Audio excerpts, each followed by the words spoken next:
जस्तै रासोपालाई गृहमन्त्री फापेको छैन। ल हेर्नुहोस् त, रवि लामिछानेजी गृहमन्त्री हुँदा काण्डै काण्ड बाहिर आयो। काण्ड मात्र आएको छ, आरोप मात्र लागेको छ। सत्य तथ्य के होला त्यो भविष्यमा थाहा हुन्छ। तर रासपाको कुनै माननीय ज्यू यसो गृहमन्त्री हुँदा अहिलेसम्म फापेको छैन। अब रविजी केही महिनामा आउट हुनुभयो। सुदन गुरुङजी बालन सरकारको नेतृत्वमा गृहमन्त्री हुँदा 1 महिना पनि भएको छैन। सुदन गुरुङजी पनि आउट हुनुभयो।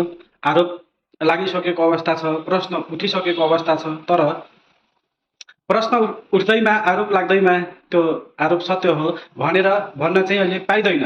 तर एउटा श्रममन्त्री दीपक शाहजी आफ्नो बुढीलाई नियुक्ति गर्दा नियुक्तिको प्रकरणलाई कारण देखाएर उहाँलाई पनि बाहिर गरियो। अब चाहिँ एउटा स्वतन्त्र सल्लाह के छ भन्दाखेरि, अब कुनै पनि माननीय ज्यूलाई यदि गृहमन्त्री बनाउन चाहनुहुन्छ भने सर्वप्रथम पुलिस रिपोर्ट लिनुहोला। 1 हप्ता अगाडि उहाँको बारेमा छानबिन गर्नुहोला। कुनै काण्ड नभएको, इमान्दार मान्छे, छवि राम्रो भएको त्यस्तो मान्छेलाई गृहमन्त्री बनाउनु होला।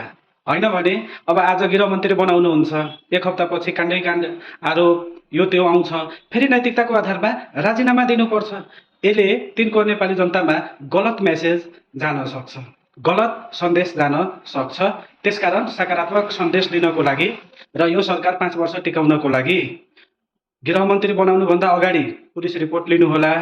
1 हप्ता अगाडि जो गृहमन्त्री हुन्छ उहाँको बारेमा छानबिन गर्नुहोला।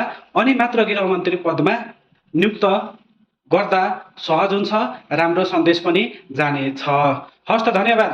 भिडियो सेयर गरिदिनु होला, लाइक गरिदिनु होला, कमेन्ट गरिदिनु होला।